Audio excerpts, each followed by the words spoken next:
Ladies and gentlemen, a very good morning. Welcome to your nation's capital, and welcome to the subcommittee on early childhood, elementary, and secondary education. We have a great discussion on immigration and how it's impacting our schools. Without objection, the chair is authorized to call a recess at any time, and we will be calling a recess. We do anticipate the bell for votes going off sometime during our committee, and we'll do the best we can to end at a good spot. But guess what? We'll come right back and take up where we left off.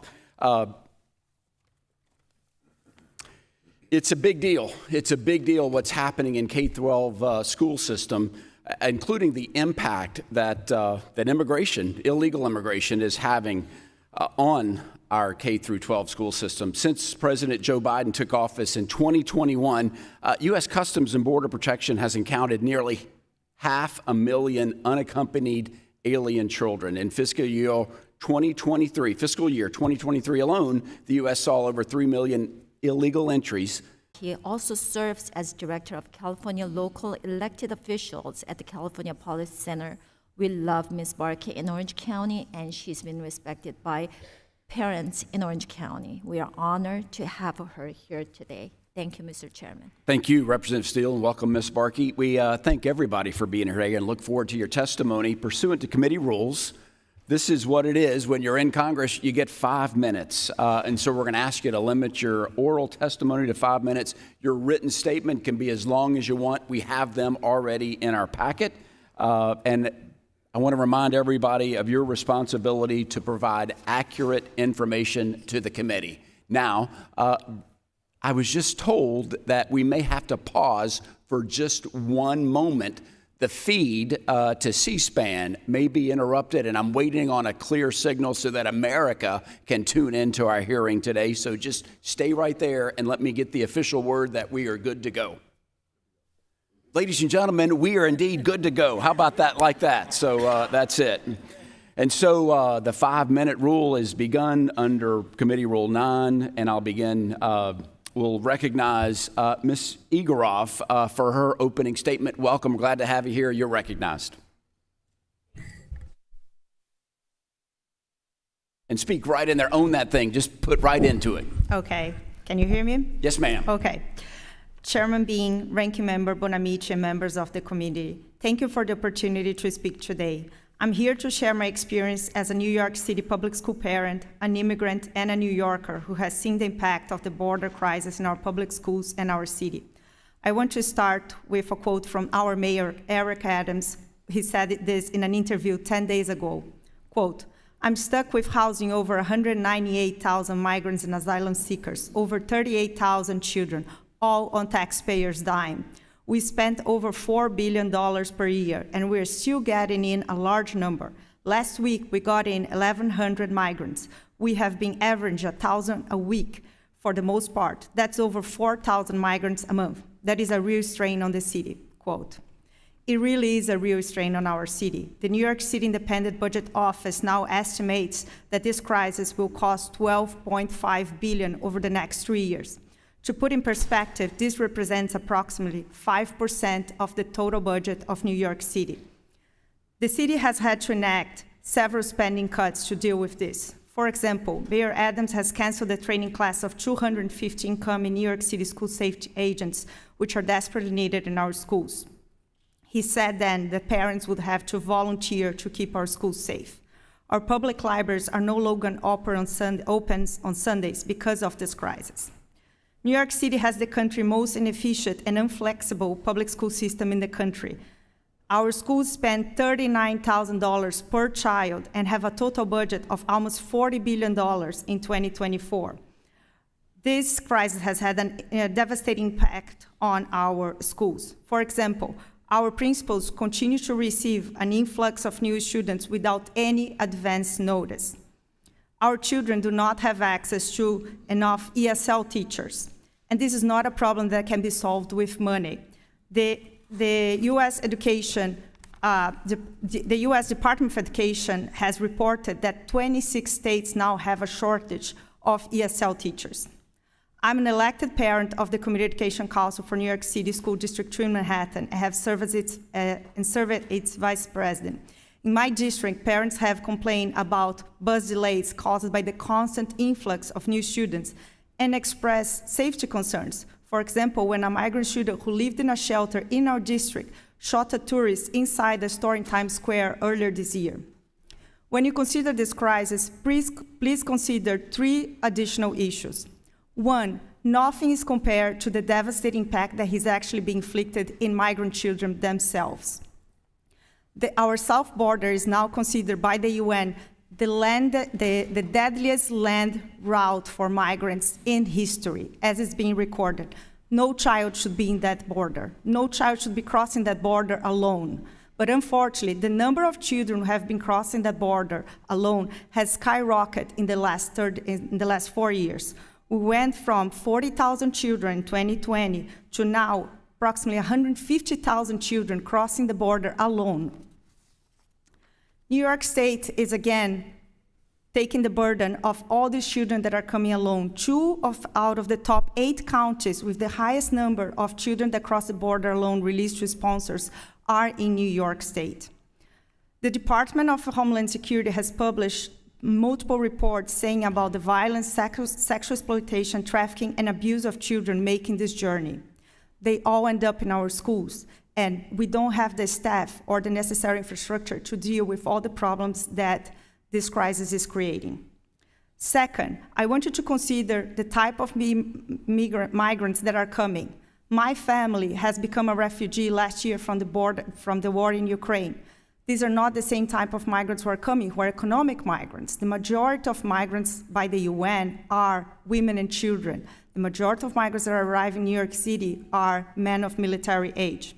And third, please follow the money. There is now a migrant complex that is receiving $4 billion from New York City taxpayers every single year.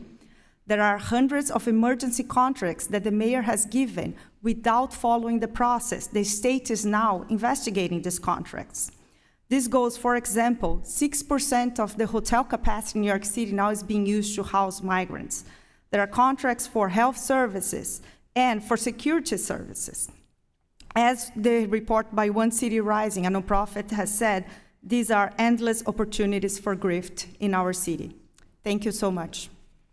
Thank you very much, Ms. Egorov, and well done coming in under the wire. Ms. Chamorro, you are recognized. Welcome to the committee. Glad to have you here. Thank you. Good morning, Chairman Bean, Ranking Member Bonamici, and members of the subcommittee. My name is Amalia Chamorro, and I'm the Education Policy Director at Unidos US, the nation's largest Hispanic civil rights and advocacy organization. We work in partnership with our affiliate network of nearly 300 community-based organizations across the United States and Puerto Rico.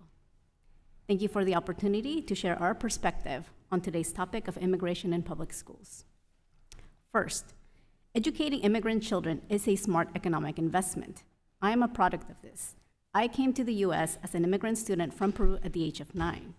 The support that I received from my colleagues, my community, my teachers, and peers when I arrived made all the difference. I was able to navigate a new school system and pursue higher education, both of which allowed me to become a contributing member of society. My personal story aside, it is our moral obligation, consistent with our American values, to want all children to succeed and have a bright future. It is also the nation's legal obligation, as affirmed by the Supreme Court's Plyler versus Doe decision more than 40 years ago. It is settled law that immigrant students cannot be denied a public K-12 education. Writing for the majority opinion, Justice William J. Brennan Jr. concluded that education provides the basic tools by which individuals might lead economically productive lives to the benefit of all of us.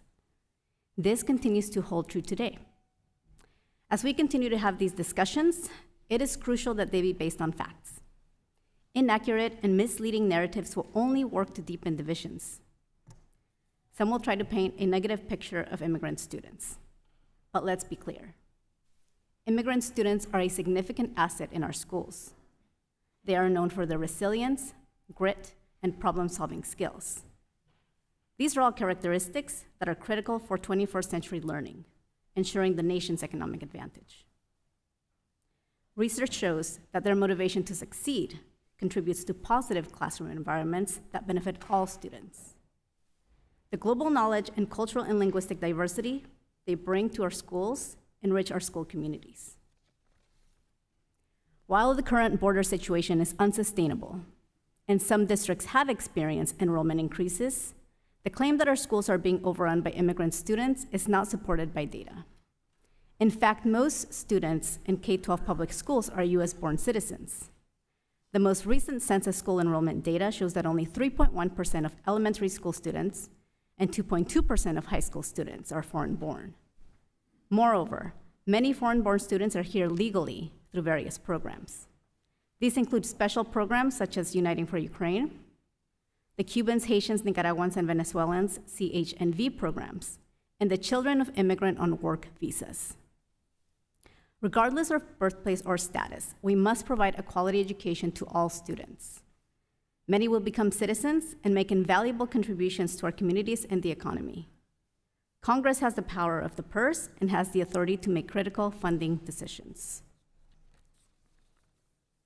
It is up to Congress to ensure that schools have the resources they need to support all students, including newcomers.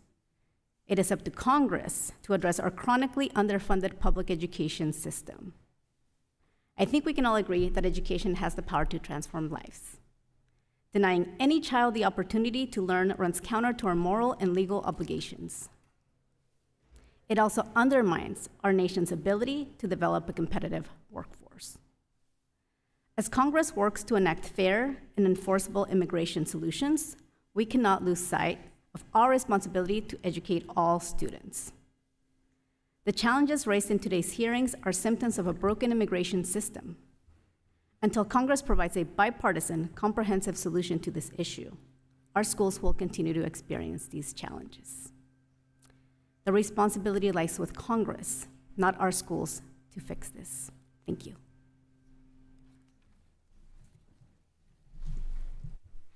Ms. Chamorro, thank you very much. Ms. Rodriguez, you are recognized. Welcome to the committee. Thank you, Chairman Bean, Ranking Member Bonamici, and honorable members of the subcommittee for the opportunity to speak with you today regarding the impact of the border crisis on public schools in Texas. At a time when our country, schools, children, families are still recovering from the educational and developmental losses resulting from the COVID lockdowns, the problem was compounded by an unprecedented influx of illegal border crossers being released across the country. Since FY21, according to HHS, more than 400,000 unaccompanied alien children, or UACs, have been released to sponsors throughout the U.S. Texas has received the most, with over 58,000 unaccompanied minors released into the state since 2021. In my county of Tarrant, we have absorbed over 2,600 unaccompanied minors. That is roughly the population of 4 elementary schools in my district, or the entire student population of the high school I graduated from. These unparalleled numbers in such a short period of time pose a significant burden to Texas, our schools, the students, and the taxpayers. Cost per student in Texas public schools vary depending upon the source, but estimates range from $10,000 to $18,000 in local and state funding per student, meaning that the cost for a single year of education based off just the number of UACs, not including the minors that have crossed in family units, released into Texas, is between $700 million and $1 billion. These costs are in addition to the over $11 billion and climbing of state taxpayer dollars Texas has been forced to spend taking unprecedented measures in response to the current administration's failures. Here is the sad reality. Nearly half of the existing student body across the U.S. is reportedly performing at below grade level. According to the Texas Constitution and federal law, public schools must educate all school-age children, including those who are illegally present in the country.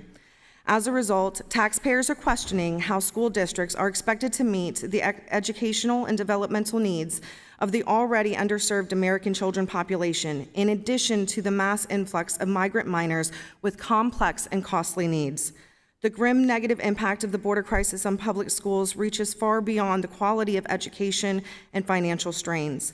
Many public schools and communities have become hotbeds of criminal activity, recruitment, exploitation, and death caused at the hands of emboldened cartel-affiliated gangs preying on our youth. Due to the enormous amount of drugs pouring over our borders, Governor Abbott, the Texas legislature, and school districts have implemented measures to expand Narcan and other resources to combat the fentanyl and opioid crisis.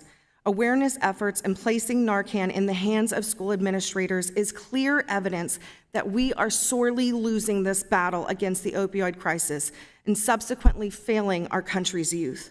Narcan is a death preventative, not an opioid crisis preventative, and I encourage congressional members to consider this when appropriating future funds. This is not an issue that throwing money at the problem will solve. It is a national security issue which requires secure borders and enforcement of existing laws. Another concern is the unknown. As I have witnessed, many of the migrants and minors illegally crossing do not have documentation. There are limited ways to vet anyone illegally crossing, which are often ineffective. Considering that many of the unaccompanied minors, according to data, are allegedly older teen males, how many of them have criminal histories, affiliations with gangs, or are actually adults who are potentially infiltrating our communities and public schools? Additionally, schools along the Texas-Mexico border have endured extraordinary security issues resulting from bailouts and cartel-related activity. Several schools have implemented additional measures such as fences and boulders along the school grounds to stop vehicles, criminal smugglers, and those actively evading law enforcement from entering the property. It doesn't have to be this way. Current circumstances are a detriment to all students, teachers in our communities and our country. It is my opinion that when we cannot sufficiently meet the needs of American children's education, the U.S. has no justification for pretending that we can take care of the educational and developmental needs of the world's children crossing illegally over the border. If this administration truly cared about equity and inclusion of underserved communities in the U.S., they would secure the border, stop incentivizing lawlessness, and prioritize the overwhelming needs of American children in our communities. Thank you again for the opportunity to be here today. Mr. Rodriguez, well done. Thank you very much. Ms. Barke, you are recognized. Welcome to the committee. We're glad to have you here. Thank you. Dear Chair Bean, Ranking Member Bonamici, and members of the subcommittee, thank you for the opportunity to address you today on this important matter. As a member of the Orange County Board of Education in Southern California and Director of California Local Elected Officials for the California Policy Center, an educational nonprofit, I have seen firsthand the impact of illegal immigration on our K-12 education system and the challenges that it poses to our schools, teachers, and most importantly, students and their families. Today, I'd like to share with you some of the issues that we see every day in California. I am speaking on behalf of the California Policy Center. I am a trustee, but I'm speaking for myself. Our educational systems in Orange County and California are undeniably strained, and the governor and legislature are preparing to cut billions of dollars from the state budget. Illegal immigration only intensifies how many parents feel about our school districts. Districts with high numbers of non-English speaking students often require additional resources to provide English as second language programs. While there is some additional funding for non-English speaking students, the additional funding does not adequately cover the associated costs.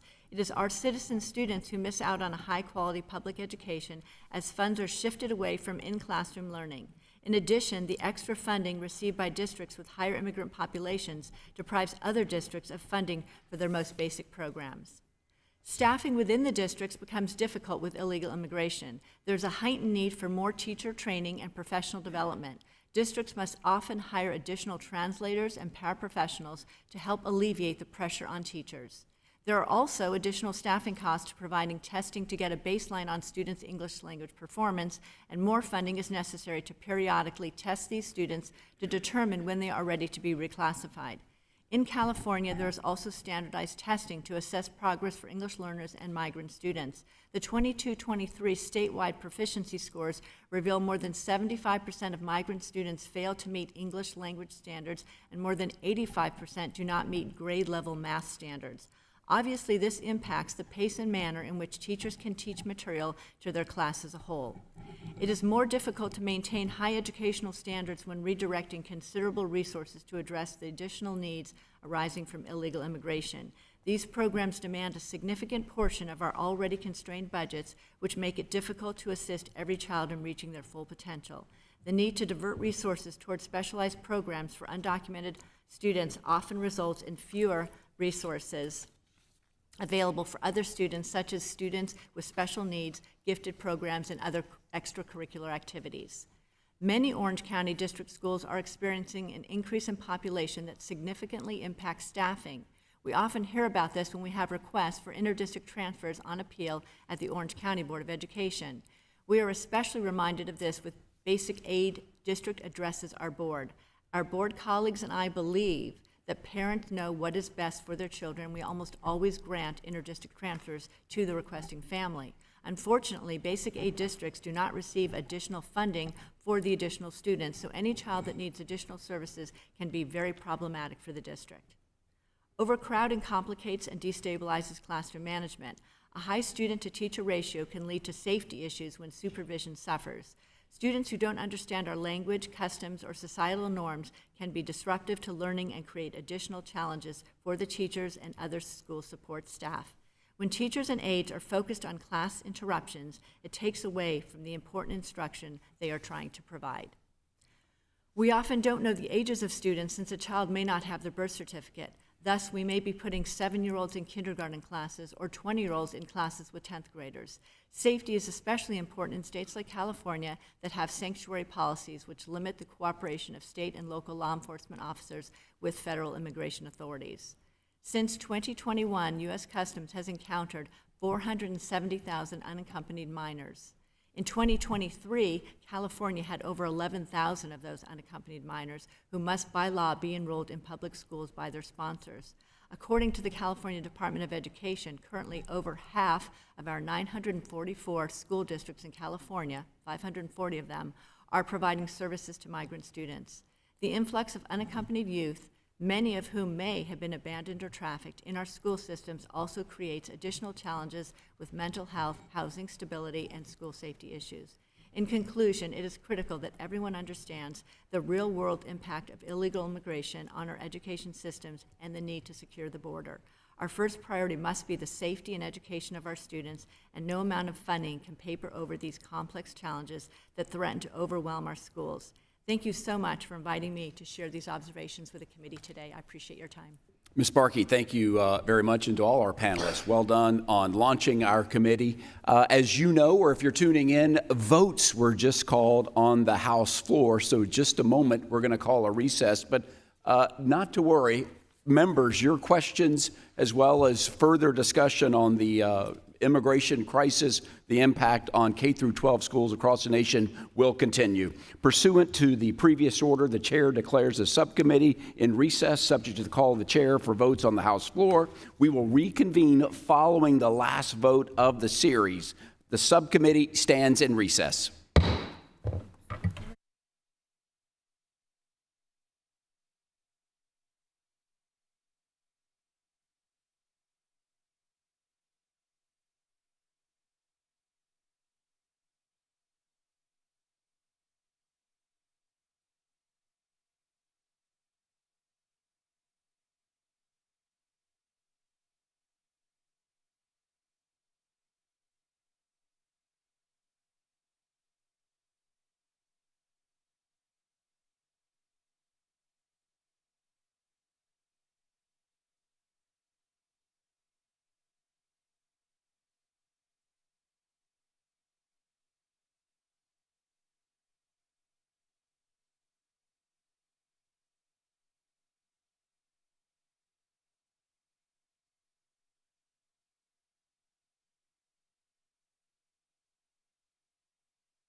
Here we go.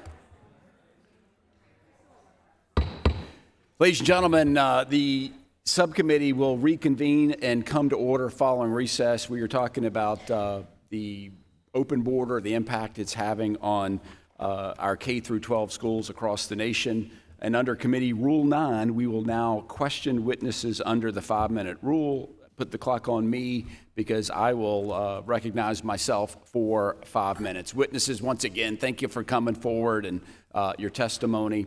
Ms. Egorov, you're an American citizen. You immigrated from Brazil. How does it make you feel seeing all these folks just walk across the border? Tell us about your journey. I grew up in Brazil, in Latin America, so I understand why people want to come here. It's a great country. I understand the desire, but I think most immigrants are appalled about what's happening, right? You are. And they're saying this is not the way we did it. I am appalled, and my family, we have had every type of visa that you can imagine as a student, and then going through the process. As I mentioned, my husband's family became refugees last year. They had to wait for many, many months for the process, even though they are both 85 years old and lost everything during the war in Ukraine. And so I really think we need to follow the process and the law. Follow the process. Do you feel like they're held to a different standard? Is there one standard in education for people who have crossed here illegally versus people who are not here illegally? Absolutely. My husband's grandmother lost everything, had to cross Ukraine under fire of the Russian army, had to wait because she didn't have a passport, and we had to go through the entire process, go to the embassy multiple times in Vienna where she was waiting for the process. We follow the process, and again, people are just crossing the border. I gotcha. No, I know it can be very frustrating. It's like people cutting in line. Nobody likes a skipper when we're in line somewhere. Ms. Rodriguez, you had talked about being a border state, but now we know every state is a border state. When we talked earlier this morning, we had talked about different standards, that migrant children, illegals, are held to a different standard than normal enrollees. Will you talk about that? Is that something? Yeah, so I think one of the things to remember, I've spent a lot of time along the Texas-Mexico border, and I picked up documentation and IDs from both adults and young juveniles and children that were dumped as they crossed illegally into the country. And so then the children in particular, once they come in contact with a federal agency like HHS, they then create this documentation based off of unverifiable information, because at that point, these individuals, including the children, are who they say they are. There's no way to truly verify it. So then that information is then used to enroll the students into schools. But yet, as an American, even when I enrolled my children and even switching school districts, we had to jump through hoops to provide documentation of vaccination status, education, and things like that. So we just take their word for it. In my own district, there was talk of a student who claimed to be 18 but looked 26 or 27. Does that happen a lot? Well, and that's the thing, is that we really don't know until something happens, right, where then it is brought to the forefront. There's no way to truly verify it, and that should really be concerning for everyone. Very good. No, thank you so much. We know California, Ms. Barke, California is a border state, but now we know every state is a border state, and we had a great time talking this morning too. What could we do? What could California do, which also spends per student one of the highest in the nation of what it spends, but you have to question, does it get its money's worth? What could we do if we didn't have the illegal immigration problem in California? I believe if we really strengthened our immigration policy that we could achieve more in California. We are at the bottom. We're in the bottom of almost every metric. And the resources that we put towards illegal immigrants, it is costing our children. It's costing every children. I have compassion for every child, and we're hurting all of them. So I would really like to see a stronger border policy so that all of our children could really succeed.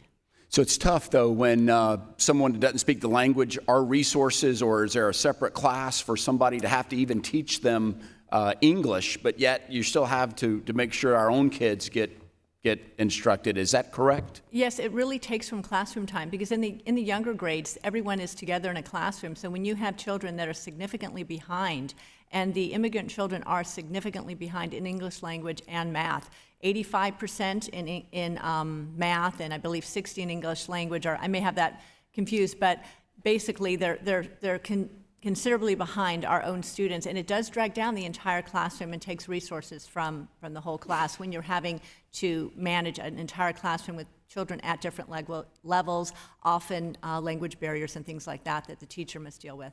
Very good. True, false, Miss Egorov, true or false, in New York, you had to be fully vaccinated before you were able to come to school. Unless you were an illegal immigrant, then you could come. Is that true or false? Put your mic on. I think you said true. That's Yes, true? it is true. The mayor waived all vaccines for illegal migrants. Thank you very much. Now, I yield to the ranking member for 5 minutes for questions. Ranking Member Bonamici. Thank you, Mr. Chairman, and thank you to the witnesses. I wanted to express a concern that in many ways I don't want this hearing to be an attack on migrants in our communities. Hearings and words that are used can have consequences and put students in harm's way, which is especially concerning when research shows that migrant students often face disproportionate risk of bullying and harassment. There's no question that we have challenges at our U.S. border. We all acknowledge that. But we're talking about children here. And Ms. Egorov, you talked about following the process. I'm talking about fixing the process. The process is broken. We haven't had comprehensive, humane immigration reform for years. I've been here for a dozen years. Every year we talk about it, we don't do it. We came close in 2013. There was a bipartisan bill that passed the Senate. We weren't allowed to vote on it in the House. The system is broken. And I've spoken with people in my home state of Oregon who have escaped horrific, dangerous situations. So we need to fix the process. We need more judges to make decisions on asylum claims. We need to fix the process, for example, for our dreamers. But immigration policy is not in the jurisdiction of this committee. So instead of using this committee as a political weapon, we should spend our time examining what the support is in place for newcomer and migrant students and what policies we can have to support those students so they can succeed. Because as I said in my opening, the U.S. Supreme Court said that children who are undocumented have a right to public education. So I want to start by setting the record straight on the protections that we have in place for undocumented students. So Ms. Chamorro, you point out in your testimony that the Supreme Court has ruled that students cannot be denied a free public education because of their immigration status. So what is the significance of that precedent set by the Supreme Court in 1982 in the Plyler decision?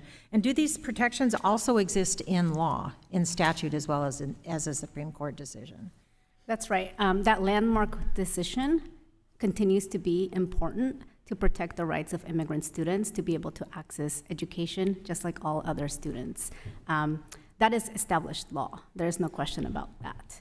And so, to paint the picture that confuses the narrative about whether or not students have that right because of their immigration status is misleading and inaccurate. And so we need to set the record straight that all immigrant students, whether they are documented or not. And is it also in statute? Yes, it is. And this is provided in my written testimony as well.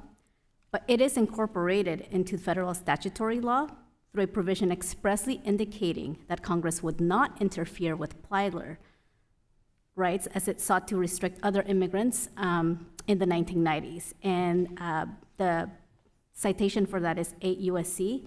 Statute 1643A2. So that is, in fact, in statutory law. Thank you so much. And one of the sources of support for migrant students is Title III, English Language Acquisition Programs. And I remind my colleagues that these programs were established in No Child Left Behind, which, as you all know, was a bipartisan bill signed into law by President George W. Bush. Unfortunately, the House Republicans' 2024 Labor, Health and Human Services and Education Funding Bill proposed eliminating federal support for Title III programs altogether. So, Ms. Chamorro, how would migrant students be affected by such a drastic cut? And how would defunding Title III affect students who are not English language learners? Sure. So Title III is the federal funding program that is dedicated to support the instruction of English learners. And I will also note that most English learners are in fact U.S. citizens, so not all immigrant students Correct. are English learners and vice versa. It would have a devastating effect if that program was to be eliminated. It provides important supplementary support for schools that are Title I and that also receive Title II funds for teacher training and supports. So this is additional funding that schools may receive and that states get based on a formula that provides for 80% of that Title III funding is based on their state's EL population, and the other 20% is for their population of newcomer students. So it is a critical source of support for states. And So in other words, just to make sure I get your point right, if Title III funding were restricted or limited or cut altogether, it would make it even harder for schools to educate the children they're educating who are English language learners. Is that correct? Correct. That federal funding stream is a lifeline for schools and states. Thank you. And Mr. Chairman, before I yield back, I'd like to request unanimous consent to enter into the record a written statement from the Center for Law and Social Policy, or CLASP, highlighting the need for this committee to reject xenophobic and sensationalized claims that newcomer students are harming U.S. schools and instead focus on securing resources our schools need to adequately serve all students. Without objection, let's go to Utah, where Senator Burgess Owens is recognized for 5 minutes. Thank you so much. I think I'd like to start off by framing this in light of the border. This is not by accident. And we've seen an attack on our educational system. It has been on purpose. This type of incompetency cannot be on accident. The cost of illegal immigration is taking a substantial toll on our country and our educational system. In Utah alone, illegal immigrants is estimated to be adding 54,000 students to local school systems. This total estimate cost of illegal immigration amounts to over $900 million. Now, this is a state that's close to $1 billion of extra costs, a state that prides itself on a balanced budget. It is unacceptable, unjust to students, teachers, and citizens to pay this price for President Biden's strategy for power. If misery is the goal of President Biden, not only is he an all-pro, but he's a Hall of Famer. We're looking at misery of parents that have to try to figure out how to get the resources for their children to learn. Misery in particular for the at-risk communities like Black communities that's already been stripped of resources because of the Biden or COVID shutdown. As a school system in Virginia, 60% of Black students have lost 2 years of learning, and this will make it impossible for them to catch up. It's not only also in misery for legal immigrant children. Of course, I'd like to mention that 85,000 of them have been lost by this administration. They're unable to assimilate. They're unable to speak the language, to understand what American culture is all about. They're stuck as wards of the government. Poverty is their future, and it's on purpose. They're vulnerable to crime and gang violence. They're vulnerable to sexual and physical abuse. And these guys just don't care. So as we go through this process, please remember, if this is on purpose, there's only one word I can call it. It's called evil. No one should ever do this to children, vulnerable for power. And that's what we have going on right now. Ms. Egorov, in your testimony, you highlighted the Department of Education shows that 26 states have a shortage of English student learning teachers. How severe is that process going on right now, and is the answer to spin our way out?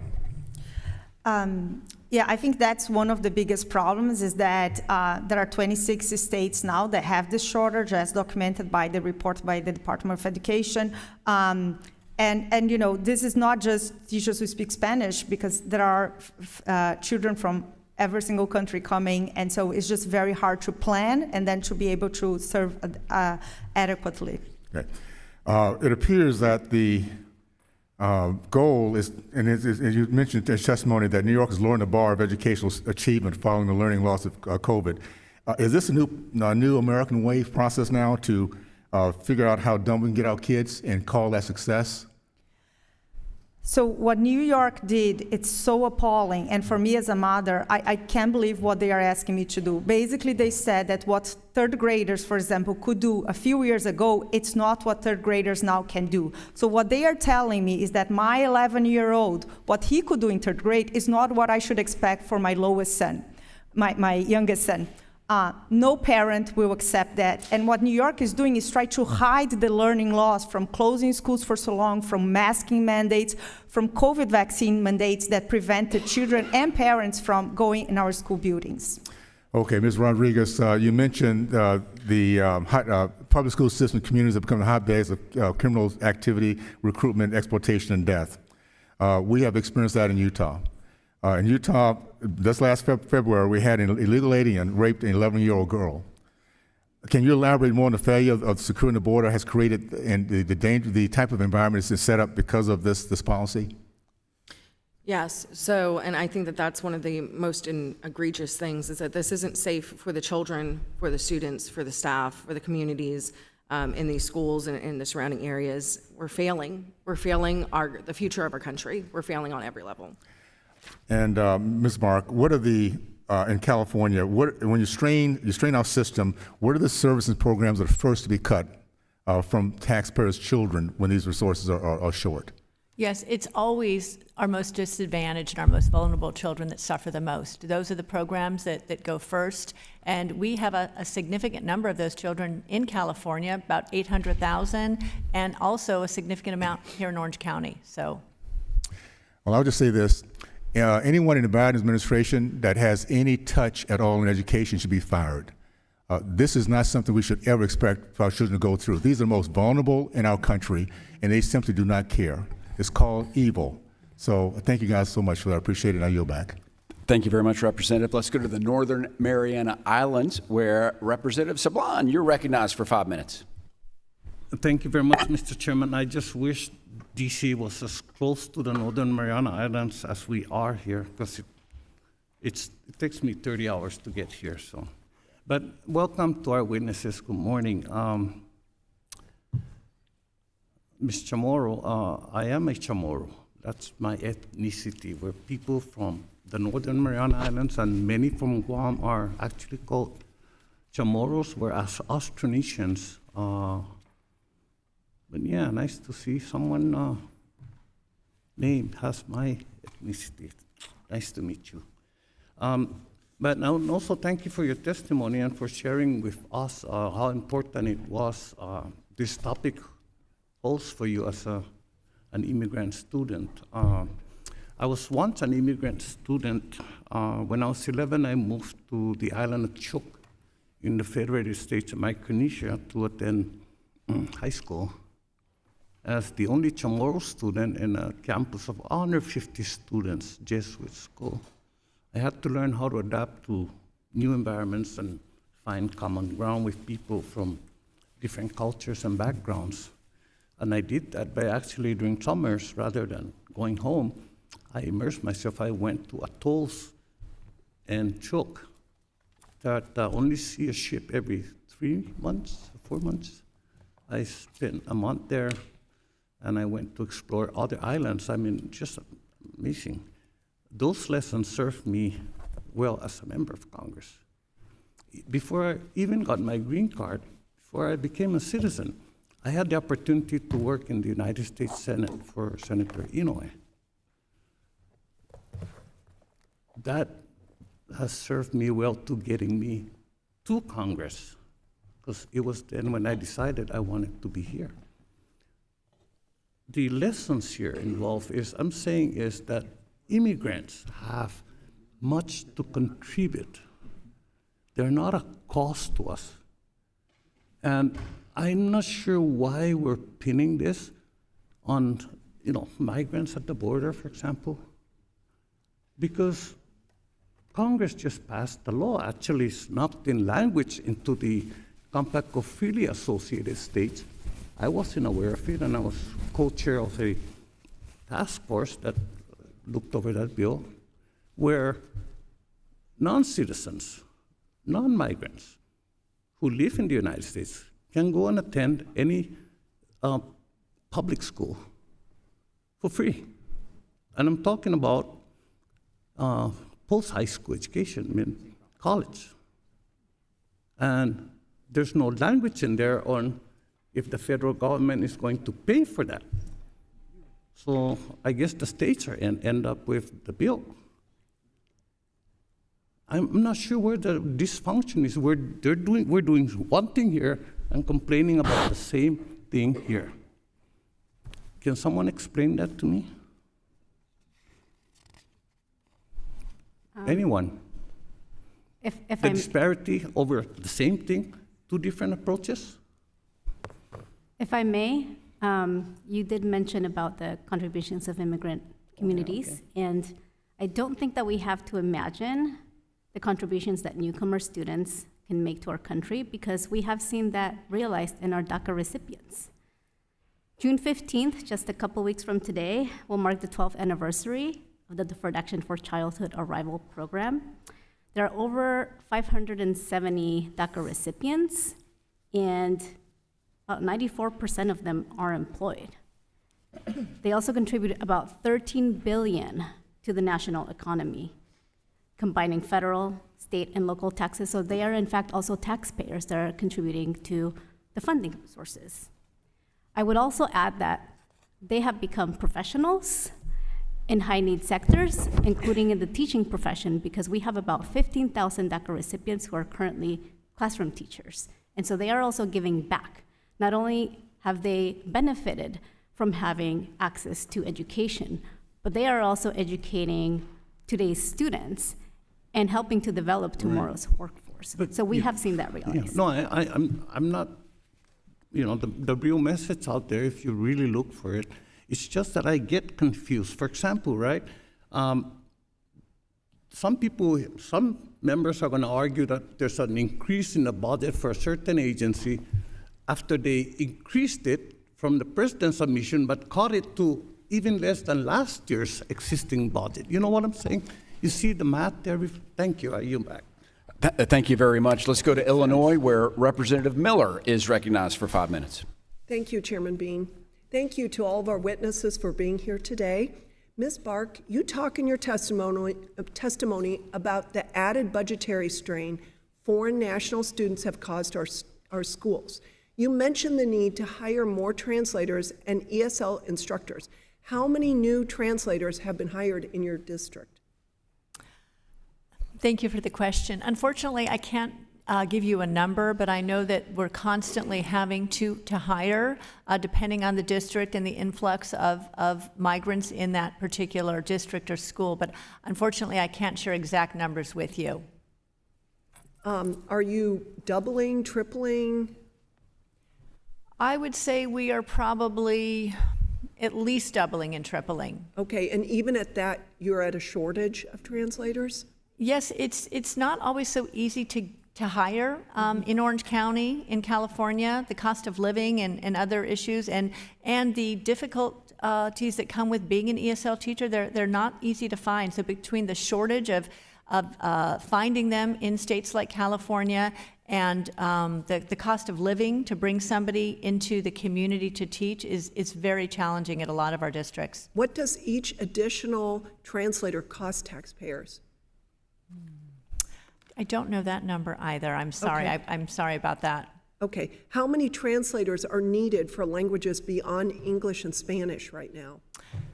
We do have, immigrants coming from other countries as well. So we need to, if we have more than 15% within a district, we have to hire. And so we do have districts with people from China, people from Ukraine, people from other countries that, yes, Russia, that we are having to hire translators as well.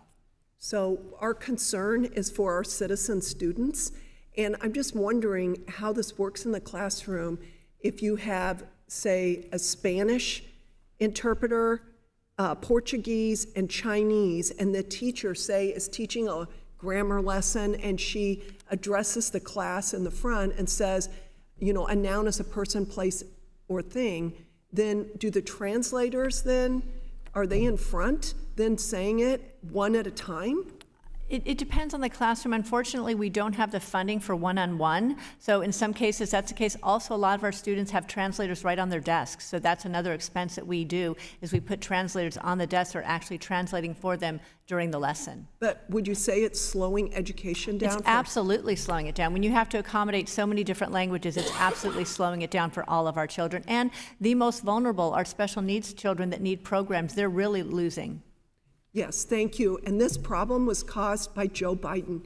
He has allowed tens of thousands of unaccompanied minors to flood over our borders, and our children are paying the consequences. The American people are tired of picking up the tab for Joe Biden's failed policies.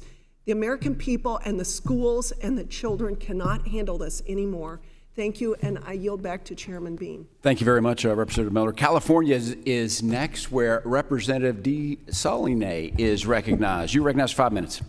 Thank you, Mr. Chairman. Just following on the previous comments, representing a district in Northern California in the Bay Area, and having spent a lot of time being very good friends with the last two superintendents of public instruction, Mr. Thurman and Mr. Torlakson. The problem with funding in California precedes Joe Biden being president of the United States and our initiative system. For special needs, that's actually a big problem right here in the United States Congress, where Congress promised to pay, I think it was 20% for special needs, and in California it's like 2% what we get from the federal government. So this precedes Joe Biden, our funding in California, does it not? Yes, we've always had funding issues in California. Right. They're just exacerbated by the current situation. But yes, we have more money than most students throughout the nation, but our results don't Right. show it. We're at the bottom for literacy. We're 49th right now. We don't have to go through the initiative system, but we can start with Prop 13 that then created Prop 98. You get a headache listening to financing in California. But English as second language is a challenge. We've done lots of studies. Peter Schrag, who you may know of, a great researcher on education and immigration, makes for 20 years, profound arguments in his last two books that California, as the fifth largest economy in the world, immigration in the Pacific Rim in this time has worked much better than 100 years ago when the Know Nothing Party was doing the same kind of hearings here in assimilation. So just in that context. And in similar context, if my colleagues really wanted to work on bipartisan effort, they could have. In 2013, a bill was called the Gang of Eight, 4 Democrats, 4 Republicans in the Senate. Mr. Rubio, John McCain were co-authors of that. It was an extensive bipartisan effort to fix the problems with immigration in this country. It came over to the House, and Steve Bannon and the Freedom Caucus went to the then Speaker, Speaker Boehner, and said, "We don't want this on the floor. We're not going to vote for this." So a bill that passed out of the Senate with, I think, 68 votes, bipartisan, that came over here, was killed over here. Pete Aguilar, our current caucus chair, and Will Hurd, a Republican who represented the largest part of the border, had a really good bipartisan bill that similarly died because the Republican majority did not want to address the real challenges at the border. Both of those bills preceded President Biden.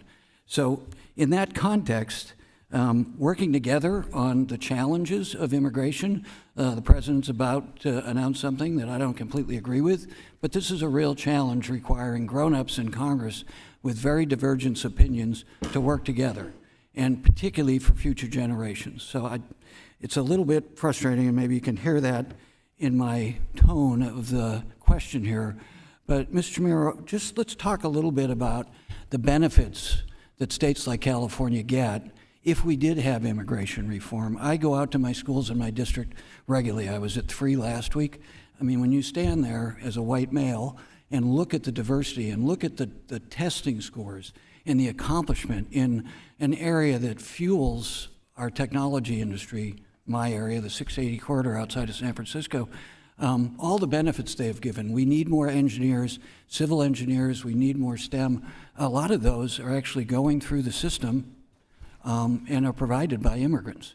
Can we speak a little bit about the challenges of getting people in this country and getting corrections so that the country can benefit from immigration as it always has done historically when it's done right, rather than trying to divide people? That's right. As I mentioned in my testimony, we have the potential and the opportunity to invest in our immigrant students. I actually grew up in California when I immigrated from Peru, so I went through the English as a second language classroom. I became proficient in English, and my parents also became bilingual teachers. So it's something that I have lived through.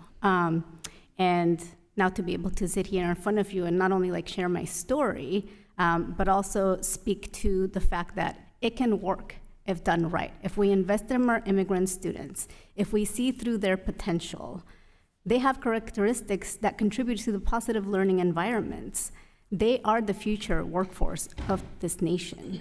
And if we say that the alternative is to not educate them or to give them an unequal education, that doesn't really get us anywhere. For California to continue to stay at the forefront of a global economy, we need to make sure that all of our students, including newcomer students, receive a quality education. I'll just conclude with one of the things I've heard over and over again is that people who are here on visas and are raising their family, we need to fix that as well, because it's not just tech, but it's data people. And in biotech and in healthcare, if we lose those folks who want to stay here and provide as citizens, it's going to be a real challenge for our healthcare industry and any industry that needs good engineers in the data field. And with that, I'll yield back. Thank you very much, Representative. Let's go to North Carolina, where the chair of the Education and Workforce Committee is recognized. Dr. Foxx, welcome. Thank you very much, Mr. Chairman. Ms. Egorov, you mentioned that New York City now spends approximately $4 billion in the city as a whole because of illegal immigration and asylum seekers. Can you put in context what a massive number that is? Yes. So this represents now approximately 5% of the budget of New York City. And in terms of school, New York City is now spending $39,000 per student, which is the highest in the nation, I believe. And so these are the numbers that are being spent. You also mentioned briefly that Mayor Adams canceled professional development for school safety agents, then said that parents would have to volunteer to keep schools safe. That sounds absolutely bizarre. Can you say more about that? I think that's right word. It's bizarre. I have served as the community council for 3 years. This is the number one concern that parents have is about bullying and violence in our schools. There are schools that have multiple entrances, so they need multiple school safety agents to be in each entrance, and they don't have enough school safety agents. And unfortunately, this class, the latest class was canceled, and our schools won't have enough school safety agents. Thank you very much. Ms. Rodriguez, you mentioned earlier that more than 400,000 unaccompanied alien children have been released to sponsors throughout the United States during the Biden administration. Why are so many minors coming to the U.S. without their parents? Because our federal government is incentivizing it with our policies. Thank you very much. Ms. Barke, in your testimony, you mentioned that there's a considerable need for finding more ESL teachers due to the illegal immigration crisis. In Orange County or California more broadly, how hard is it to find enough ESL teachers to meet student needs? Thank you for your question. It is very difficult. There's a shortage of teachers, as well as they don't always want to come to California or Orange County because of the cost of living. So there's the challenges of housing in Orange County and throughout California, and there's a shortage of teachers with the skill sets that are needed to be an ESL teacher, with the additional challenges in the classroom from children that don't only not speak the language, but they're from different societal norms, and so the classrooms aren't always as easy to instruct as you might think. There's not just the language barrier. There's not always support at home. We know that parental involvement is so important for academic excellence, and so the many factors that are contributing to the classroom disruptions make it difficult for us to find adequate numbers of ESL teachers.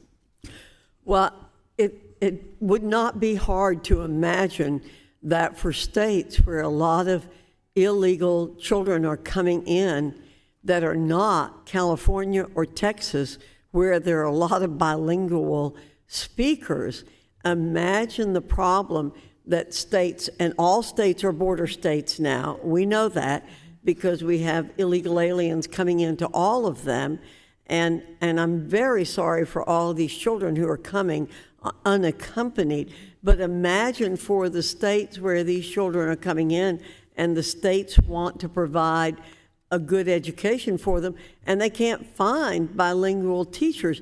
The Midwest, the South, I mean, I'm from North Carolina, and it's already hard enough to find any teachers, let alone teachers who can speak other languages in addition to English. And we know that people are coming in from 160 different countries. So it is not just Spanish and English that we need, but it's lots of different languages. So this is just a real problem.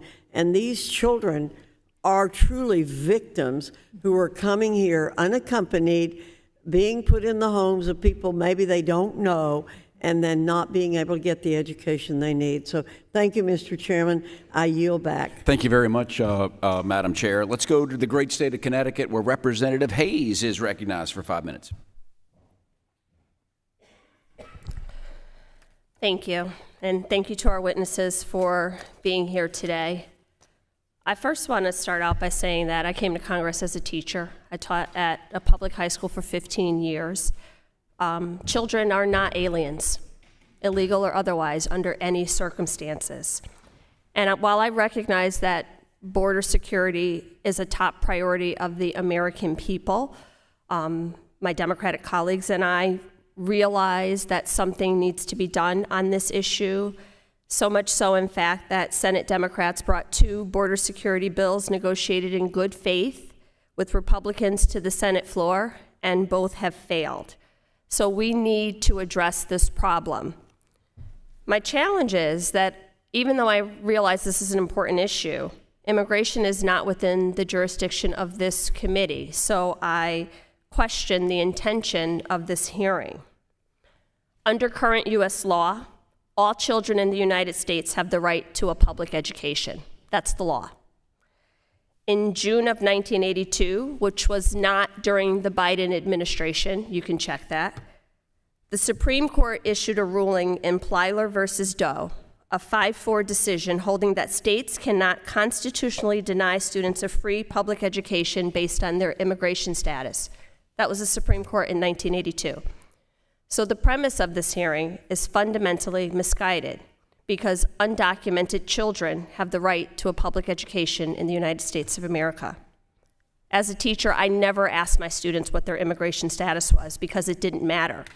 What mattered is that students have access to things like textbooks, computers, school resources, school lunches, all of the things that are necessary to close learning gaps. A recent study of the Annenberg Institute at Brown University found that there's an estimated 55,000 vacant full-time teaching positions in the United States. Approximately 1,200 of those vacant positions are in Connecticut during the 22-23 school year. According to Teacher Shortage Area Database at the U.S. Department of Education, 33 states and the District of Columbia reported statewide ESL teacher or specialist consultation shortages, specialists or consultant shortages in the 21-22 school year. So there is a shortage. We know that. We also know that the current presumptive Republican nominee for president has said that he would eliminate the Department of Education. So are we truly trying to address this problem? What you are describing from the panel today is not the totality of the immigrant experience. I've worked in a school. I've been in an ESL classroom. Students are not slowing down the process. Translators are not impeding learning. That is what our country is about. We hear so often people on this committee quote our founding fathers. What you may not know is that John Adams proposed that English be made the official language of this country at the Continental Congress, and it was deemed both undemocratic and a threat to our individual liberties because we are a country of immigrants with people from all over the world. So this was the fabric of our nation and our founding fathers. And children have a right to an education, and schools, we make accommodations as schools, as teachers, you know, the IDEA, investing in things like that. But the last thing that I want to address before I turn it over and ask the one question that I'm going to ask, the last thing I want to address is that this idea that immigrant students are a hindrance on public education, I would challenge you to look across the country at your valedictorians, your salutatorians, your top 10 in any high school class, and you're going to find a first-generation immigrant. You're going to find students who, as soon as they overcame the language barrier, showed that their lack of English proficiency was not a measure of intelligence. So in a country that accepts immigrant children, houses immigrant children, has migrant children waiting for their status to be reviewed, what do you propose we do with these children? Not educate them? Any of you, please.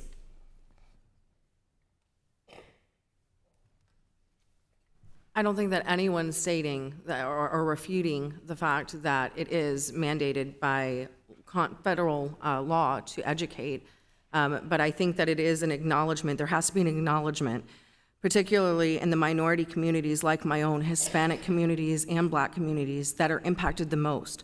I worked in a Title I public school district for 15 years, so I know exactly who you're talking about. Right, so I think that that's important to recognize as well. We talk about the need for, I think the word is investing in the students and migrant children. What about investing in American children? That should be a priority.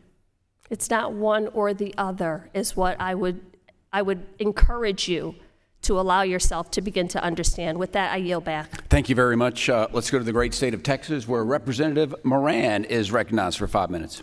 Thank you, Chair Bean. Since coming to Congress, it's no secret that the border security has been one of my top priorities. As the only member of the Texas delegation, either Republican or Democrat, that sits on the Education Workforce Committee, this is a great intersection of issues that I know very intimately. Earlier this year, my resolution condemning the administration's open border policies passed the House, called upon the president to end those policies, and in fact got bipartisan support. Not just Republicans recognized it, but Democrats as well recognized that the president's current policies for open borders are hurting America top to bottom, and we see it in the education institutions in Texas and other ways. Public schools are operating on constrained budgets, and now with thousands of migrant children showing up at our southern border, these schools are carrying even a larger burden. Schools and students are trying to catch up from massive education loss, as all of you know, from long-term school closures during COVID, and now the federal government is yet again adding more obstacles to their education. It's unacceptable. Students don't deserve this. Parents don't deserve this. Teachers don't deserve this. It's well past time for the administration to do its job to close our border and to restore order to our communities. I want to go start with you, Ms. Chamorro. I thought I heard you say earlier, did you say $13 billion in funding is contributed annually to the U.S. economy by illegal immigrants? Is that the number I heard you say? Not illegal, these are DACA recipients who have the Did I get the number right? 13 billion, is that right? That's right. Do you know what the cost is to the open border crisis that we're dealing with right now? I do not. Well, I'll tell you, the House Budget Committee estimates that the total net cost to the United States from the border crisis, quote, is more than $150 billion a year, with the lion's share of that going to educate children who are here illegally themselves or whose parents are here without authorization, end quote. That's from the House Budget Committee. That's a deficit of $137 billion per year. Who do you think is picking up that $137 billion tax, that price tag? So DACA recipients are just one set of taxpayers. We also have taxpayers like myself who want to make sure children are educated, and I'm more than happy to pay my taxes for that effort. And most of the tax dollars that are coming to support our educational institutions are coming from local communities. All of you guys know that. No matter which state you're in, they typically come from local communities. Ms. Rodriguez, you mentioned that Texas has received the most unaccompanied minors, more than 58,000 since 2021. That number is staggering to me. Can you talk about the impact on those districts that are seeing the influx of those numbers, in particular the impact on the taxpayers as well? Yeah, absolutely, and I appreciate your comment of recognizing the fact that it is mostly state and local funding that funds the public schools. I mentioned in my testimony that over 2,600 unaccompanied minors have been released into my county alone of Tarrant County in North Texas. That's a population of 4 elementary schools. That's roughly the population of Trinity High School that I graduated from, the entire student body population. Meanwhile, in my area, my next door neighbor, who was an elderly widow woman, had to move out of her home because she could no longer afford the property taxes. So even though our state legislature has made moves to try to make property taxes decrease, it's a drop in the bucket and pales in comparison to the cost of especially the schools and the hospital systems that local property taxes have to pay for. Ms. Egorov, I want to come back to you because you were talking about New York City schools a little bit earlier, and I presume that what you're seeing in New York City is the same across America and same with what we see in Texas, and that is we'd love to pay our teachers more. We'd like to hire more teachers. We'd like to provide higher quality education to our students. A lot of that's made on the local and the state level. Can we keep doing that if we're spreading our resources thinner and thinner for undocumented migrants or illegal immigrants that are coming across the border? The challenge in New York City, it's not funding. We're spending more than $39,000 per student. New York City is the highest spending district in the country. So we have a lot of resources. But the problem is that stability in the system. When you have a principal who doesn't know how many students are coming next week, who doesn't know which language they speak, who doesn't know how many years these children have not been in school because they were crossing the border, and God forbid what they have seen at the border. We know that the statistics, 70% of women and girls suffer sexual violence when they're crossing the border. This is ending up in our classrooms. The teachers are on the front line having to deal with the trauma, the violence. And if you're a boy, maybe you saw your mother suffering sexual violence. It's a travesty. I want to see education for every student in this world, every child in this world. Education gets some advancement. But the truth is, America does not hold the responsibility to educate the world. We do not, and we cannot. The taxpayers that are spending U.S. dollars cannot educate every person in this world. Every country needs to take that on for themselves. We need to close our borders. We need to focus on our kids here to give them a fighting chance. Thank you. I yield back. Thank you very much, Representative. Let's go to the great Commonwealth of Virginia, the ranking member of Education and Workforce, Representative Scott. You're recognized. Thank you. Thank you, Mr. Chairman. I think we have to remind people that complaining about the problem doesn't solve the problem, and we don't have jurisdiction over immigration policy. We've had an opportunity to solve the immigration policy. There's been a Senate bill that the Republicans have defeated. They've had opportunities in the past. Just complaining about it doesn't do anything. Ms. Chamorro, what resources do jurisdictions need to properly fulfill their responsibilities under the final decision?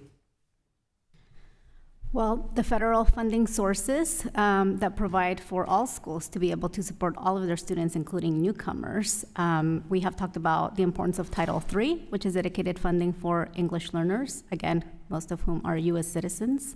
And those are supplementary, right? Those are additional supports to schools that may be low income that receive Title I funding, and Title II to provide for professional development support for teachers. Let me ask the others if they support increases in Title I and Title III funding. New York City spends $39,000 per children. We don't need more resources. We need stability in our system and more school choice. We're number one in funding, but we're middle of the pack in learning outcomes for our children, and we have very low school choice. People are moving out of New York City because they want to be able to choose which school is going to educate their children. I couldn't quite tell whether that was a yes or no. Do you support increasing funding on? No, we already spent $39,000 per children. We don't need more resources. You don't need any more resources on Title I or Title III. Ms. Rodriguez? I'm never going to advocate for more spending when it's not going to actually solve the problem itself. So you don't support additional funding for Title I or Title III? I do not believe it is an issue of additional funding. I believe it's an issue of resources being spread. Do you have a comment? I agree. I don't believe it's additional funding. We have good funding in Orange County as well. That's consistent with the Republican budget that doesn't increase Title I and Title III to actually deal with the problem. Ms. Chamorro, what could jurisdictions be doing if they had more Title I or Title III funding? They could be doing so much more. I mean, we have all talked about students, not just newcomer students, but all students not meeting academic standards and the long-term recovery that it's going to take to bring students back on track post-pandemic. That requires sustained investment. we need those Title I funds, those Title II funds, and those Title III funds to make sure that we are providing for comprehensive supports for our students to, one, get the academic enrichment and instruction that they need to be competitive, and also so that they have the supports that they need to be able to learn, including after-school tutoring and summer school instruction. And so it is very important that not only do we have the resources, but that we actually target those resources where they are needed the most, to those high-need schools and students that need that support. What would happen to students if the final decision were overturned? If Plyler were to be overturned, that would be disastrous. One, as I have already mentioned, this is in statutory law. So Plyler rights are protected in statute.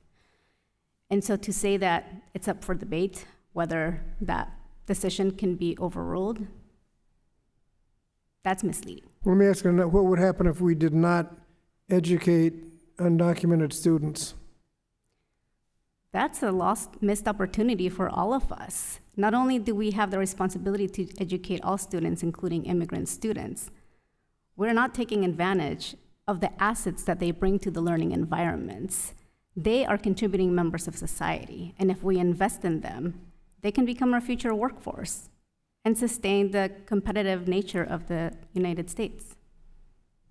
Isn't it, and it's also true that if they're here and if they're not educated, they will cause problems in other places like the criminal justice system? Those generalizations and that kind of rhetoric is so dangerous because it paints a broad brush on who these immigrant students are. Yes, there may be isolated incidents, but that is not to say that all or most immigrant students are dangerous. We have talked about, some members of the committee have talked about the trauma that some of these children experience in their journeys to this country. That kind of rhetoric only fuels and adds to that trauma that they're already experiencing and limits their ability to have a sense of belonging in their new home country. But there is a strong correlation between those who are well-educated and reducing the crime rate. I mean, that's fairly well known, and if you don't take that opportunity, you're just asking for trouble later. Thank you, Mr. Chairman. Thank you, Representative Scott. The great state of New York is next. Representative Williams, you're recognized for 5 minutes. Thank you, Mr. Chairman. I'd like to focus my questions on you, Mrs. Egorov, if I may. First of all, thank you for your support for school choice. School choice is very important in my district, as are charter schools, especially for low-income families. And there's been terrific success with some charter schools in my district. I just want to set the migrant crisis aside for a moment and think about New York City schools. Sort of what's the base case that we're dealing with? Would you say that New York City schools are succeeding in their mission to educate our children as measured by, attendance, scores, in-school, in-class behavior, teacher retention, anti-Semitism, other issues that seem to be flowing through New York City schools? Would you say that they're succeeding? I think the most important measure is children can learn to read. And now, besides the highest spending in the country, 2/3 of New York City children cannot read at grade level.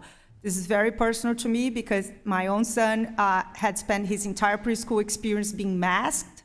Even when Madison Square Garden was full of people partying for public concerts, I could go to the gym, to the restaurant. My 4-year-old had to wear a mask every day at his preschool because of the policies of our city. And he really struggled to learn to read. And we are very blessed. We were able to hire him a tutor.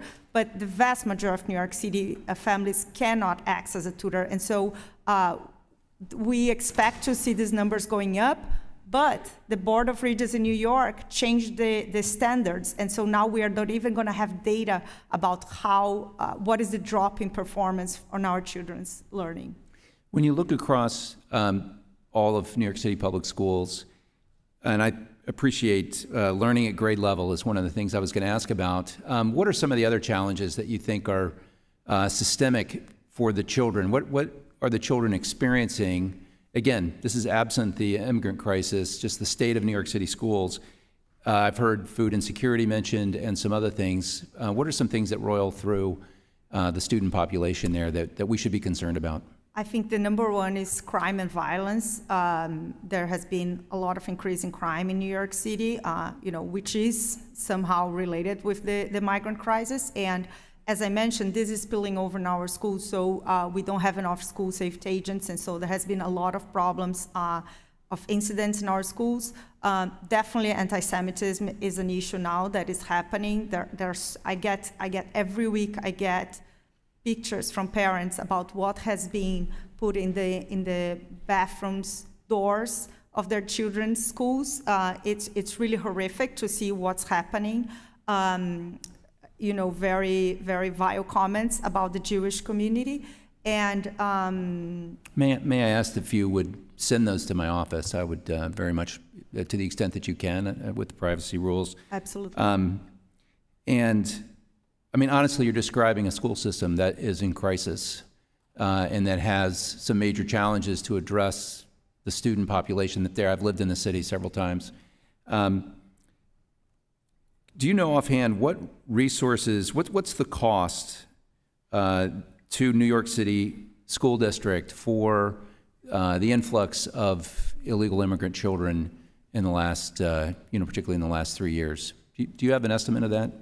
I don't have the number, but it's 30. So Mayor Adams 10 days ago said 38,000 children, and the New York City Independent Budget Office now says that we're spending $39,000 per child per year. So 38,000 times 39,000. I don't know how much that is. All the compassion in the world is not going to solve the crisis of New York City schools, much less with the additional 38,000 children of illegal immigrants there. I have no doubt that it's actually traumatic.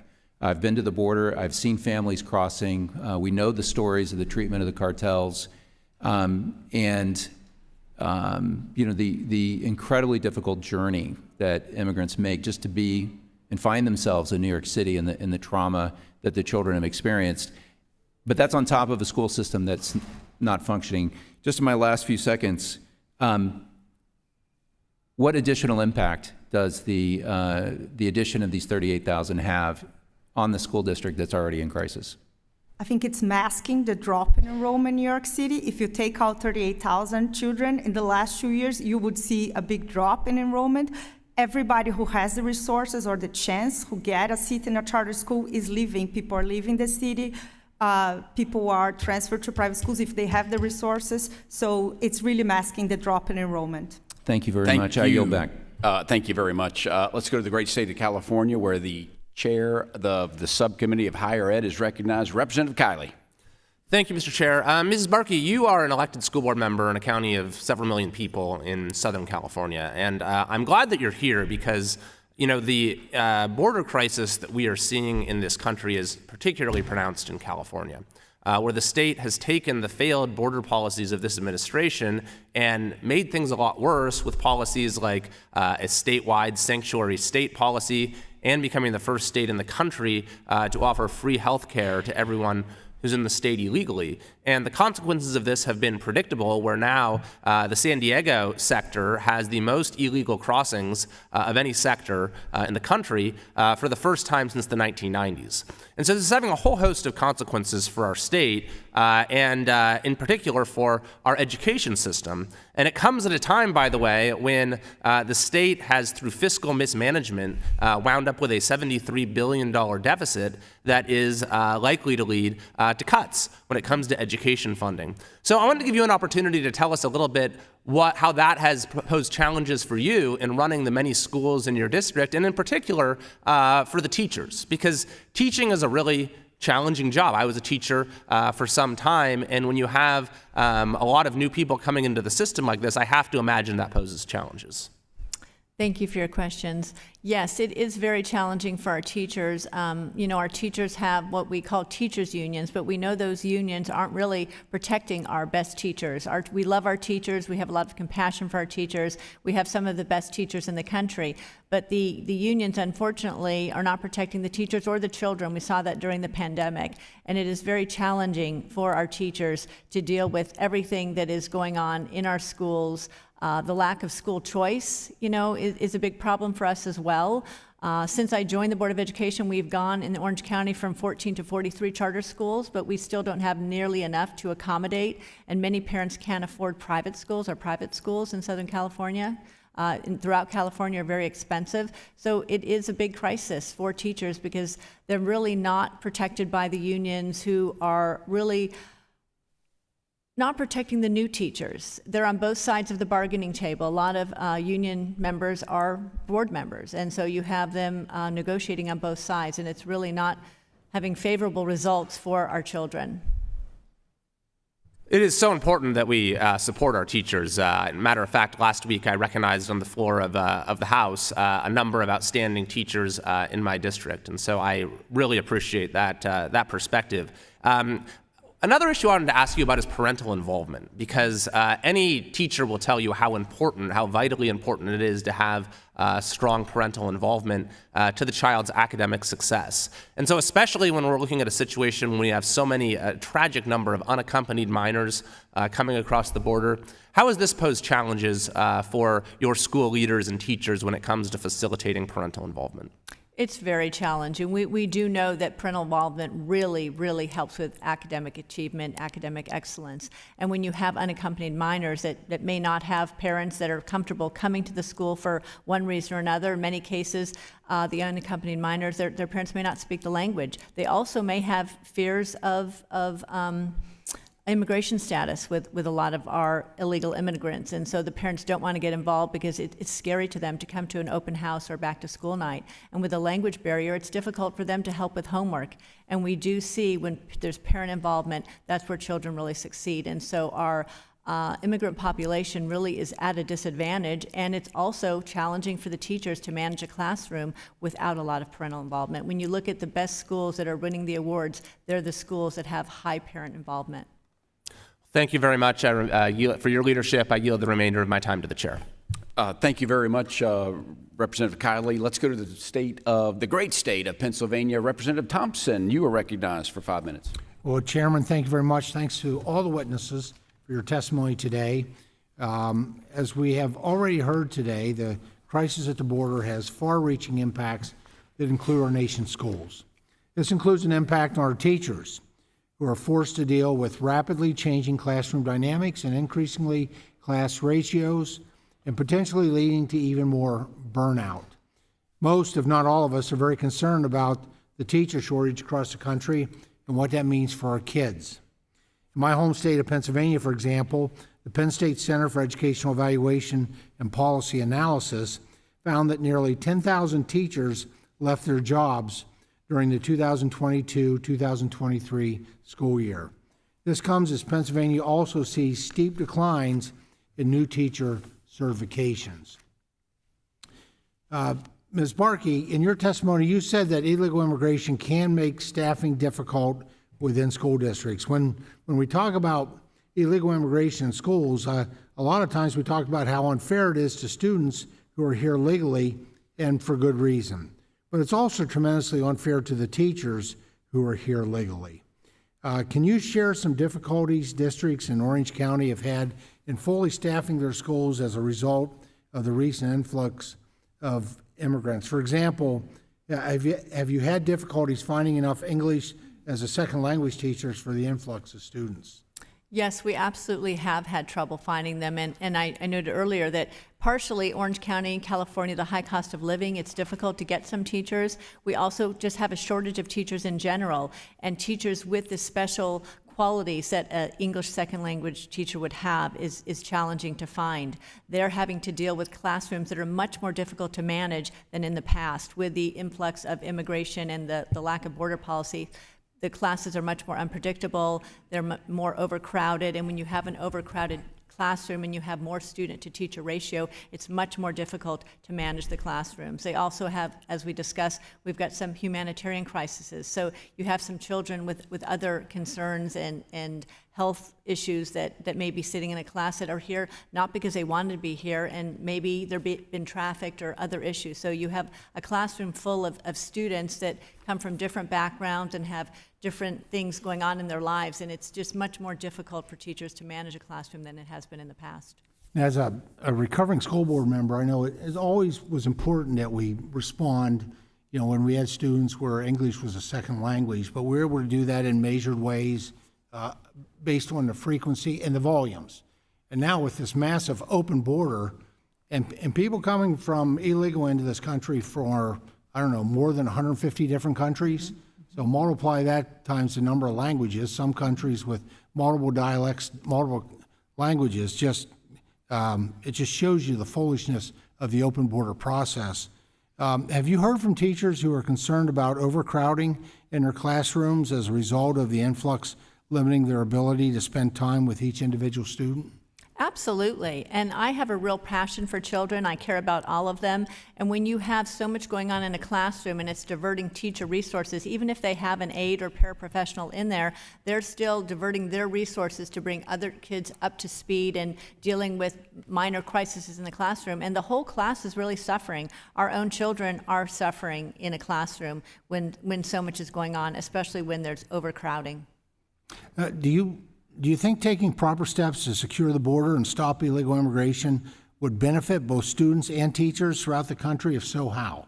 Absolutely. I think a strong border policy would be so helpful. It would give us much more predictability in our classes, and it would just really make teachers feel more comfortable knowing what they're coming to every day, how many students they're going to have, what languages are in the classroom. I think a tough border policy is really necessary to make sure that all of our children succeed academically. And here in California, we're not succeeding academically. We're at the bottom. We're 49th in literacy. Our numbers are not good.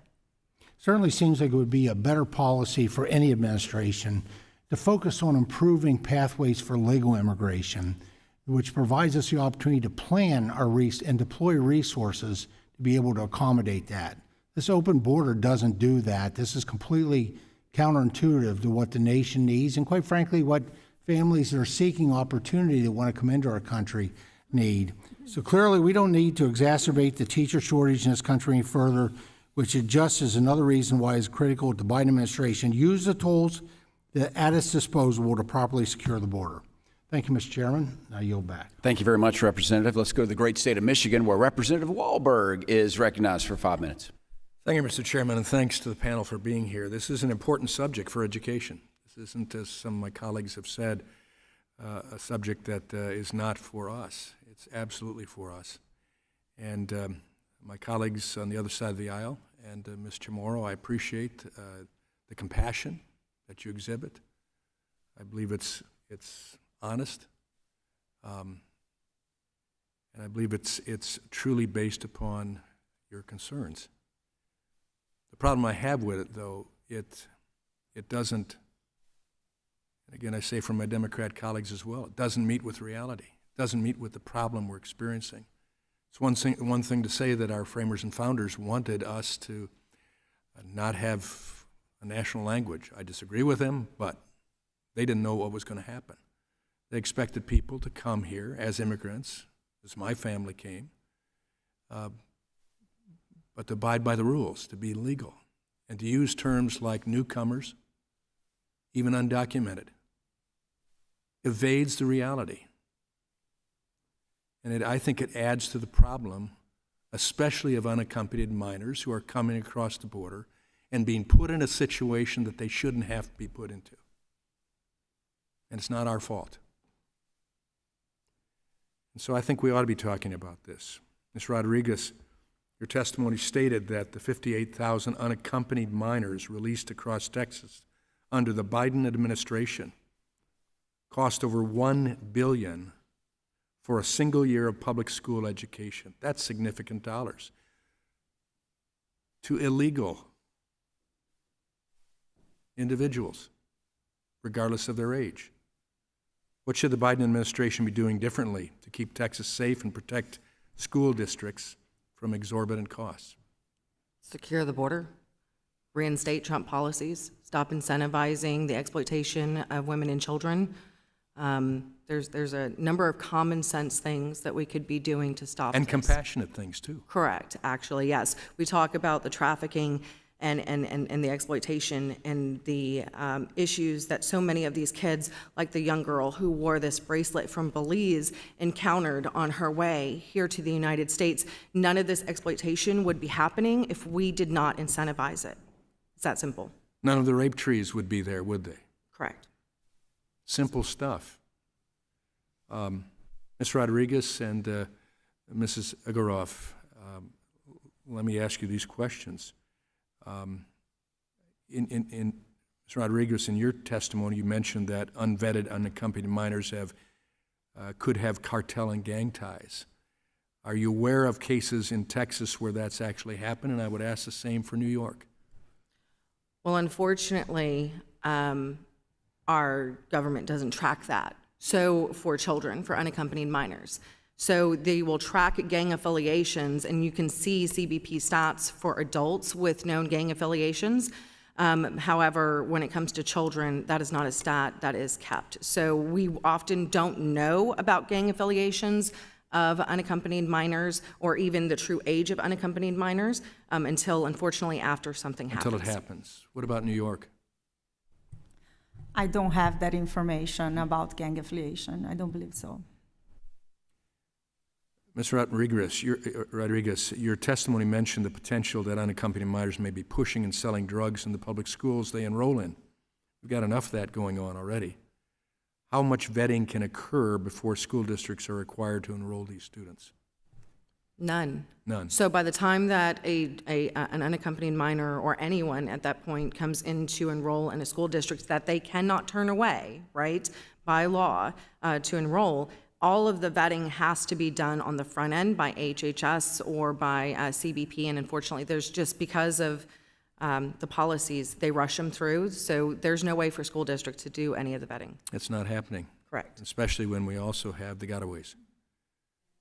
And false documentation that's presented, and yeah, there's a lot of problems. The increase in fentanyl that's come to my district is an evidence of this going on, and that impacts schools, that impacts education, that impacts teachers.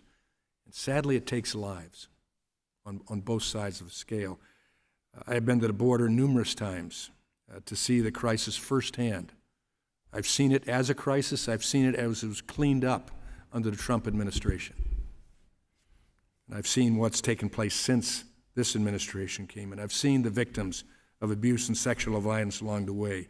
They are coming because of this president and his politics, and even compassion that's misguided and puts people at risk, especially kids. With that, I yield back. Thank you very much. Let's go back to the great Commonwealth of Virginia, where the chair of the subcommittee on help is standing by. Representative Good, you're recognized for 5 minutes. Thank you, Mr. Chairman, and thank you to our witnesses. I think you're seeing the light at the end of the tunnel here.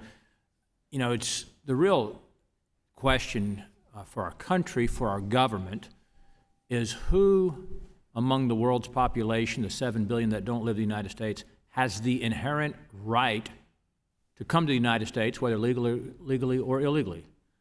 And the Democrat Party, the Biden administration, and the Democrats in the House and the Senate, they believe that everyone who doesn't live in the United States has the right to come here, whether legally or illegally. And when you ask them the question, how much is too much, or when is it too much, or what's the limit? Because what percentage of the 7 billion people who don't live in the United States would come here if they could? What percentage would? The Democrats never answer that question, but they do believe that rather than us as Americans, the American government, the American citizen, the American taxpayer, having the right to choose who comes to our country legally, lawfully, earning their citizenship, pledging their allegiance to our country, trying to make us better as 1 million approximately legal immigrants do a year in the most generous country in the history of the world to immigrants from all over the world. Rather than believing that we should have the right to choose, the Democrats and Joe Biden believe that it is their right to come, irrespective of how they come, irrespective of who makes billions of dollars off of it, irrespective of the conditions they suffer on their journey to the United States illegally. That is the real question. And this is just one aspect of the question. Since Biden took office, more than 500,000 illegal alien children have come to the U.S. that we know of, they acknowledge. Ms. Rodriguez, my questions are for you for this. I know you've been to the border many times. I've been there 6 times myself. How have these children been used as tools or pawns to facilitate the illegal invasion of adults? Or what have you learned about their experience that these children are suffering as they come on their journey to and across the U.S. border? We can spend several hours just talking about this in particular, and I really appreciate your question. And for me, it is personal because I've spent over 30 trips over the last several years, and I've witnessed these children coming over. And how does a 10-year-old girl from Honduras or Guatemala end up on the banks of Roma or La Jolla, Texas? And you have to listen to their stories about being shoved into bodegas.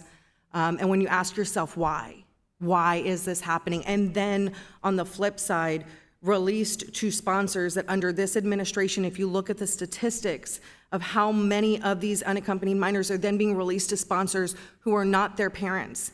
Level 2 and level 3 are over 50 and 60% or higher in Texas. It's astounding and it's disturbing. Why?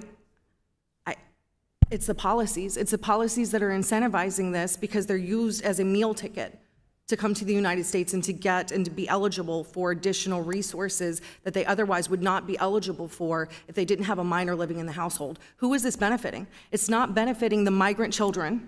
It's not benefiting them, and it's not benefiting our communities, and it's not benefiting American children. This is a disaster for our country. There's no humane or compassionate component to these policies, are there? Absolutely not.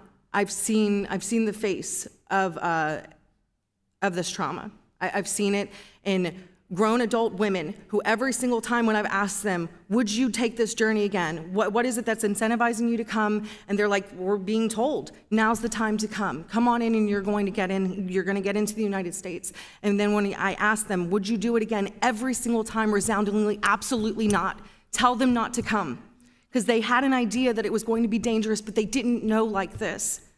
And at what cost? To then be released into our communities? And what does their future look like when we can't even speak their own language? I've met people from Uzbekistan, from Tajikistan, from Georgia, from China, from all over the banks, all over the world on the banks of the Texas border. How are we going to meet their needs when we can't even meet the needs of our own American communities here? It's crazy.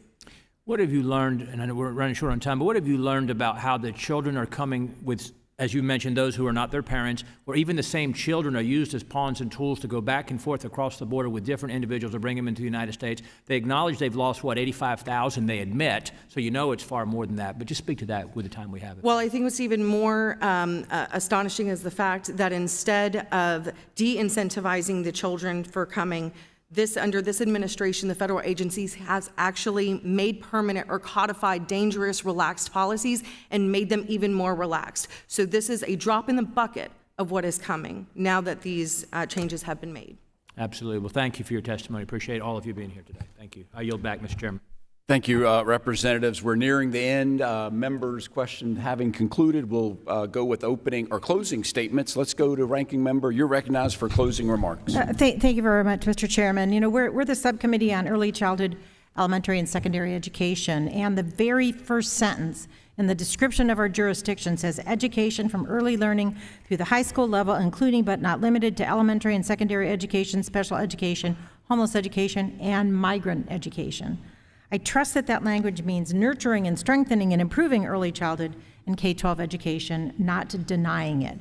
Now, this is in Ms. Chamorro's testimony, but I just want to emphasize that the vast majority of students in the United States are U.S.-born citizens, and according to the latest school enrollment data, only 0.3 of kindergarten students, 3.1 of elementary school students, and 2.2% of high school students are foreign-born, and that means foreign-born, not necessarily undocumented.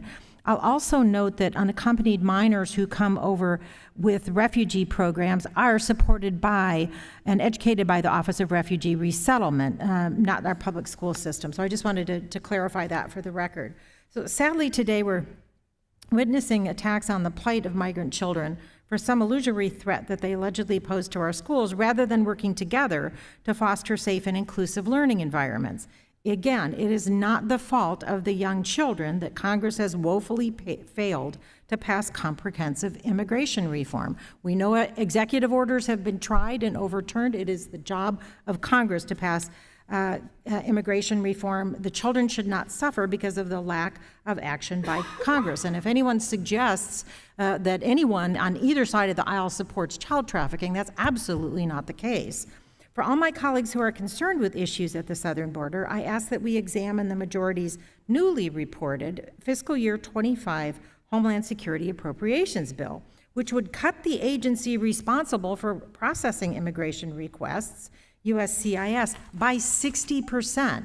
The same bill would eliminate Customs and Border Protection, or CBP, funding for border management activities and funding to provide emergency shelter and services for migrants. So I hope my colleagues on both sides of the aisle will join me in opposing this legislation, which would hurt our management at the border. I also want to note for the record that dispute the notion that an increase in immigrants increases crime. The Brennan Center for Justice research does not support the view that immigrants commit more crimes or are incarcerated at higher rates than native-born Americans. In fact, the opposite is true. So the law is clear. Education is a fundamental right for all children in the United States, regardless of their immigration status. Congress has a responsibility to protect and support all students by fully funding federal education programs, which means less burden for the states when we provide that support. And addressing gun violence in schools, which is something I hear about on a regular basis that this committee has not addressed, and stopping the rampant misdirection of taxpayer dollars to unaccountable voucher programs. We must build up our public education system, not spend our time undermining the rights of vulnerable students. So thank you, Mr. Chairman. I yield back. Thank you very much, Ranking Member. To our members, panelists, we've had a great conversation, and quite simply, it's been shocking what we've talked about today, the toll of illegal immigration on our school systems. We've heard teachers teaching in a hallway. We've heard of schools closing to house illegal immigrants. We've heard of resources being diverted to illegal immigrants, and we've also heard the safety of students and teachers being compromised. Bottom line, it's wreaking havoc on our school systems across America. It's hard enough teaching schools, teaching is hard enough, but without the unknown factor of just massive numbers coming in, it's almost an impossible task. I grew up one of 9 kids. I have 8 brothers and sisters. My parents were both teachers. I heard this my whole life growing up. Life is unfair. My mom couldn't cut a pizza in 9 slices, or somebody always got more pancakes than I was the baby, so somebody always got more pancakes than I did. But she would always say, life is unfair. And that's what this situation is to Americans across the board. It's unfair. Illegal immigration is unfair to teachers. Teachers should be able to focus on classroom instructions, not wondering how tight their classrooms are, or will their school be closed, or will I be teaching in the hallway? Will I even be safe? Who are these folks in front of me? That's just a struggle we shouldn't put on teachers. Illegal immigration is unfair to the students who are here legally. Their families pay the taxes to support these schools in the first place, and they should have access to these resources. Those who work hard and play by the rules shouldn't be penalized. It's unfair. Illegal immigration is unfair to the migrant children themselves. They're being used as pawns. We've heard today that they're trafficked. They're exploited just to get people across the border, and then they're dumped.